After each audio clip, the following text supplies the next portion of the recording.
Corona corona corona we don't like it, we hate it, but corona likes అస్.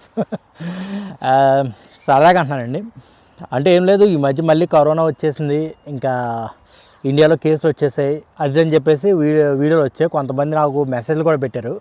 కాకపోతే నేను ఇంత లేట్గా react అవ్వడానికి గల కారణం ఏంటంటే, నాకు ఇది చాలా సెన్సిటివ్ మ్యాటర్ అండి. తెలుసుకోకుండా మాట్లాడడం అనేది నాకు ఇష్టం లేదు.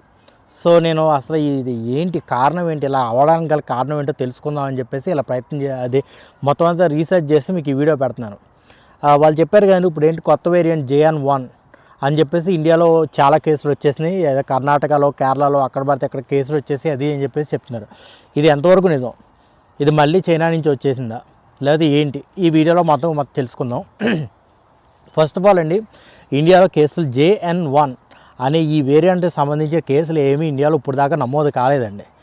ఎందుకంటే మీరు అనుకుంటే అబ్బో న్యూస్లో ఇవి వచ్చేస్తున్నాయి. ఇది సీజనల్ అండి. అంటే ఇప్పుడు కోల్డ్ సీజన్ నుంచి హాట్ సీజన్కి, హాట్ సీజన్ నుంచి కోల్డ్ సీజన్కి ఇలా మారే టైంలో ఏమవుద్దంటే మన ఇమ్యూన్ సిస్టంలో కొంతవరకు డ్యామేజ్ అవుతుంది, లేదా ఆ వైరస్ చిన్న ఫ్లూస్ ఇవన్నీ ఏంటంటే కొంచెం వాటికి ఏదో బూస్ట్ లాగా వచ్చి అవి అటాక్ చేస్తాయి మన బాడీస్ మీద. సో మనకేంటంటే ఇలాంటి టైంలో అసలు ఇది కరోనా అనే పాయింట్ ఎందుకు వచ్చింది అనుకుంటున్నాను. అయితే సింగపూర్లో కేసులు వచ్చాయన్నమాట. ఇది నిజమండి, సింగపూర్లో కేసులు రావడం నిజమే. అయితే అక్కడి నుంచి అంటే నాకు తెలిసినంత వరకు అక్కడ ఇన్ఫర్మేషన్ చదివి మీకు చెప్తున్నాను. 1300 కేసులు లేకపోతే 14,000 కేసులకు వచ్చాయంట. అలాగా అన్ని కేసులన్నీ ఆటోమేటిక్గా వచ్చేస్తాయి అన్నమాట, పెరుగుతున్నాయి. సో అది JN.1 అని చెప్పేసి వాళ్ళ వేరియంట్ అని చెప్పేసి వాళ్ళు చెప్తున్నారు. అసలు ఈ JN.1 అనేది చాలా 2023లోనే ఎప్పుడో కనుక్కున్నారు ఆల్రెడీ, డెన్మార్క్లో అనుకుంటా. అంత ఐడియా గుర్తులేదు నాకు ఏ సిటీ ఏ ప్లేస్ అని చెప్పేసి, డెన్మార్క్ అనుకుంటా. డెన్మార్క్లో కనుక్కున్నారు ఈ వైరస్ గురించి. అయితే ఈ వైరస్కి సంబంధించిన సిమ్టమ్స్, అది ఎలా వర్క్ చేస్తుంది, అది ఎలాగ బాడీ మీద ఎఫెక్ట్ చూపిస్తుంది, ఇవన్నీ ఆల్రెడీ మనకి రికార్డ్ అనమాట. దీనికి సంబంధించిన మొత్తం డీటెయిల్స్ అన్నీ మన WHO దగ్గర ఉన్నాయి, మన ఇండియన్ గవర్నమెంట్ దగ్గర కూడా ఉంటాయి, అందరి దగ్గర ఉంటాయండి దీని గురించి. సో మీరు అనుకోవచ్చు ఏది మరి JN.1 రాలేదా అంటే రాలేదని చెప్పాలి. ఎందుకంటే ఏది అఫీషియల్ రిపోర్ట్ రాలేదండి మన ఇండియా నుంచి. ఏదో అంటే ఇదివరకు కరోనా ఒకసారి వచ్చినప్పుడు మనం అంత కేర్ తీసుకోవడానికి వాళ్ళ కారణంగానే 2019 ఇంకా 2020లో అంత భయంకరమైన బీభత్సాలు మనం చూసాం. సో గవర్నమెంట్ అనేది ఎప్పుడు ఇలాంటి దగ్గర కొంచెం అశ్రద్ధ చేయదండి. ఒకవేళ గవర్నమెంట్ ఇది కనుక వచ్చినట్టు కేసులు ఖచ్చితంగా వచ్చుంటే అవి ఖచ్చితంగా JN.1 గురించే మాట్లాడుతాయండి, వేరే వేరియంట్స్ వాటి గురించి కాదు. ఎందుకంటే వైరస్లు అనేవి డిఫరెంట్గా ఉంటాయండి. ఒక కరోనా అనేది అదే ఈ మధ్య రీసెంట్గా కనుక్కున్న వైరస్, అది తప్ప ఇదివరకు ఉన్న వైరస్లు చాలా ఉన్నాయండి, లిస్ట్ చాలా ఉంది వాటికి.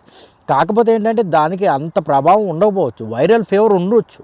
కాకపోతే ఆ వైరల్ ఫీవర్ ఏంటంటే మేబీ వాటర్ చేంజింగ్ వల్ల, క్లైమేట్ చేంజింగ్ వల్ల, ఇలాంటి వల్ల వచ్చేదే వైరల్ ఫీవర్స్. ఈ వైరల్ ఫీవర్స్ వల్ల ఏంటంటే మాకు కరోనా వచ్చేసింది, అది వచ్చేసింది అన్నారు. మీకు వైరస్గా ఫీవర్స్ వచ్చాయంటే ఇది కామన్ అండి. ఇది మాత్రం మీరు కరోనా కాదు అది ఇప్పుడు JN.1 అంటున్నారు చూడండి, అది మాత్రం ఇండియాకి రాలేదండి. ఏ కేసులు రాలేదు, అఫీషియల్గా ఏది రాలేదు. సో ఏదైనా ఇలాంటి కేసులు కనుక వచ్చుంటే మాత్రం ఖచ్చితంగా మన ఇండియన్ గవర్నమెంట్ మనకు అలర్ట్ చేస్తుందండి. మనకి ఖచ్చితంగా మనకి డాక్టర్స్ ఉన్నారు, అందరి కొత్త మంచి సిబ్బంది ఉంది, వీళ్ళందరూ మనకు ఖచ్చితంగా చెప్తారన్నమాట. దీని గురించి డీటెయిల్స్ మొత్తం మనకు క్లియర్గా చెప్తారు. సో ఇది మనకు ఇప్పుడు దాకా మన దగ్గర రాలేదంటే కారణం ఏంటంటే ఆ వేరియంట్ మన ఇండియాలో రాలేదండి.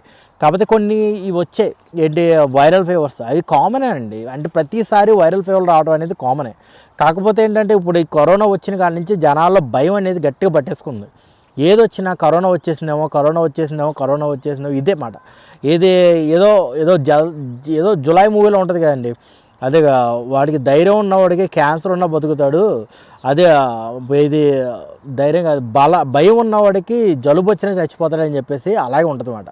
సో మనకి మీరు చేసుకోవాల్సింది ఏంటంటే, ఒకవేళ మీకు కనుక ఫీవర్స్ కానీ వైరల్ ఫీవర్స్ వస్తే జస్ట్ డాక్టర్ని కన్సల్ట్ అయ్యి ఆ మందులు తీసుకుంటే సరిపోతుందండి. JN.1 అనే ఈ వేరియంట్ ఇండియాకి రాలేదండి. ఇంకోటి చెప్తాను, కొంతమంది అంటారు కరోనా వచ్చింది మొన్న వెళ్ళిపోయింది, సో ఇప్పుడు రావట్లేదు అనుకో. ఎక్కడికి వెళ్ళిపోద్దండి, దానికి ఏమైనా బస్ టికెట్లు కావాలా, అదే ఫ్లైట్ టికెట్లు కావాలా, అది మన చుట్టూరు ఉంటుంది. ఇదివరకు పోలియో గుర్తుంది కదండి, ఆ పోలియో రాకముందు ఎలా ఉండేది మొత్తం అంతా ఏంటంటే, ఆ పోలియో వచ్చిన తర్వాత వ్యాక్సినేషన్ చేసుకోవడం అలా మనం పోరాడి తగ్గించిందండి. దీన్ని కూడా అంతే, దీనికి సంబంధించిన రోగ నిరోధక శక్తి మనలో పెంచుకోవడం తప్ప ఇది కరోనా మన నుంచి వెళ్ళిపోవడం అనేది జరగని పని అండి. ఎందుకంటే మన చుట్టూరు ఉంటుంది అది. కాకపోతే మనం ఆ వ్యాక్సినేషన్ తీసుకోవడం వల్ల, మన ఫుడ్ హ్యాబిట్స్ వల్ల కొంచెం మన బాడీలో ఇమ్యూనిటీ, దానికి ఫైట్ చేయాల్సిన ఇమ్యూనిటీ రావడం వల్ల మనకి ఆ వైరస్ నుంచి బయటపడడానికి రూట్ దొరుకుతుంది అన్నమాట, అంతే. ఈ కరోనా వైరస్ ఏడకి వెళ్ళలేదండి, మీ పక్కన ఉంది. ఇప్పుడు కూడా చెప్తాను, మీ పక్కనే ఉంది, మీ చుట్టూరు తిరుగుతూనే ఉంది.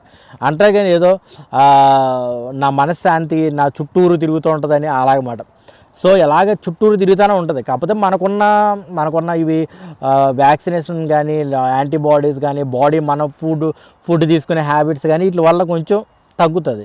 కాకపోతే ఈ వైరల్ ఫీవర్స్కి నేను అంటే ఆ మందులు ఇవి తీసుకోమని మాత్రం నేను చెప్పనండి. ఎందుకంటే ప్రతి చోట్ల ప్రతి దానికి డిఫరెంట్ ఉంటుంది. కొంతమందికి ఈ మందు తీసుకుంటే బాగుంటుంది అనేది, కానీ కొంతమందికి అది తీసుకుంటే బాగుంటుంది అని కంప్లీట్గా డిఫరెంట్ ఉంటుందండి. సో మనం ఆ మందులు మాత్రం కన్సల్ట్ అయ్యే డాక్టర్ని తీసుకోండి తప్ప మామూలుగా మాత్రం సో మీరు మాత్రం దానికి భయపడిపోకండి. జస్ట్ వైరల్ ఫీవర్స్ అనేవి ఎలాంటి టైంలో కామనే, ప్యానిక్ మాత్రం క్రియేట్ చేసుకోకండి. దీని విషయంలో మాత్రం క్లియర్ చెప్తున్నాను. ఇప్పుడు దాకా అయితే ఇండియాలో JN.1 అనే ఈ వేరియంట్కి సంబంధించిన కేసెస్ మాత్రం ఏమి రాలేదండి. కరోనా అంటే ఎప్పుడూ ఉంటుందండి. మీకు చెప్తున్నాను కదా, చైనాలో ఇప్పుడు లేదనుకుంటున్నారు ఏంటండి, చాలా ఉంటాయండి. కరోనా అంటే ఇంకా అది ఒక జ్వరం లాగా మనం ఇంకా అనుకోవాలి ఇంకా. ఎందుకంటే ఒక్కొక్క టైంలో జ్వరం అనేదే ఒక పెద్ద వైరస్, అది దాన్ని ఫైట్ చేస్తాం కదా. అలాగే ఇది కూడా మనం ఏమనుకోవాలంటే ఒక ఫీవర్, ఒక వైరల్ ఫీవర్, మలేరియా, కలరా, కరోనా, ఇలాగా ఒక్కొక్క దాన్ని ఒక్కో టైప్ మాట, అంతే. సో మనం మాత్రం దీనికి ప్యానిక్ కావాల్సిన అవసరం ఏం లేదండి. కానీ కొత్త వేరియంట్ వచ్చిందంటే కొంచెం మారుతాయి. కానీ JN.1 అనేది మన ఇండియాకి రాలేదండి, ఇప్పుడు దాకా రాలేదు. ఒక సింగపూరు, మలేషియా, తైవాన్ ఏవో దేశాలు ఉన్నాయండి, అంత ఐడియా లేదు. ఎందుకంటే నేను ఇండియా గురించి మాత్రం రీసెర్చ్ చేశాను ఎక్కువ. సో అక్కడ ఉన్నాయన్నమాట. మనకి ప్రస్తుతానికి అయితే ఏం లేదు. సో మీరు మాత్రం ప్యానిక్ కాకండి. ఇంకా యూట్యూబ్లో చెప్పేస్తున్నాను ఇంకా కరోనా వచ్చేస్తుంది, అది వచ్చేస్తుంది, ఇది వచ్చేస్తుంది, మనం ఇదైపోతాం, ఏం లేదండి. సో చైనాలో కూడా ఇప్పుడు కరోనా కేసులు ఉన్నాయా అంటే ఉన్నాయండి బాబు, ఎప్పుడూ ఉంటాయి. కరోనా ఏడబోద్దండి అది, దానికి వేరే చోటకి వెళ్ళడానికి ఏం లేదుగా, ఇక్కడే ఉంటుంది. కాకపోతే ఏంటంటే మన ఇమ్యూన్ సిస్టమ్ ఎప్పుడైతే డౌన్ అవుద్దో ఇలాంటి వైరస్లు అన్నీ మనకు వస్తాయి. ఇక బయట ఎక్స్ప్లెయిన్ చేస్తుంటే సడన్గా వర్షం స్టార్ట్ అయిందండి. సో లోపలికి పరిగెత్తుకుంటూ రావాల్సి వచ్చింది, ఏమనుకోకండి. సో దీని గురించి మీరు నార్మల్గా ఇంట్లో కేర్ తీసుకుంటే సరిపోతుందండి. ఇంకో విషయం ఏంటంటే, ఇప్పుడు ఏ జ్వరం వచ్చినా, ఏ ఫ్లూ వచ్చినా, ఏమొచ్చినా అందరూ కరోనా అంటున్నారు. అది కాదండి, అది కరెక్ట్ కాదు. ఏంటంటే ఇప్పుడు మందులు ఇష్టమైనది వేసేసుకుని ఇంకా రకరకాలుగా చేస్తున్నారు. సో మీకు అదే చెప్తున్నా అండి, వైరల్ ఫీవర్లు అనేవి చాలా ఉన్నాయండి. మనం అన్నీ మర్చిపోయాం, ఇప్పుడు కరోనా ఒకటే. సో అందరూ కరోనా మీద దృష్టి పెట్టడం వల్ల ఇంత రాద్ధాంతం అవుతుందన్నమాట. సో మీకు కనుక ఏమైనా క్వశ్చన్స్ ఉంటే దీని రిగార్డింగ్ కింద నాకు కామెంట్ సెక్షన్లో చెప్పండి. ఒకవేళ మీకు ఏమైనా ఇన్ఫర్మేషన్ తెలిసినా కూడా కామెంట్ సెక్షన్లో షేర్ చేసుకోండి, నాకు కూడా తెలుస్తుంది. సో నేను రీసెర్చ్ చేసిన ఇన్ఫర్మేషన్ అంతా మీకు ఆల్రెడీ చెప్పాను. ఈ వీడియో కనుక మీకు నచ్చినట్లయితే like and subscribe my channel. మళ్ళీ ఇలాంటి కాంటెంట్తో మళ్ళీ మీ ముందుకు వస్తాను. అంతవరకు మీ రాజేష్. జై హింద్.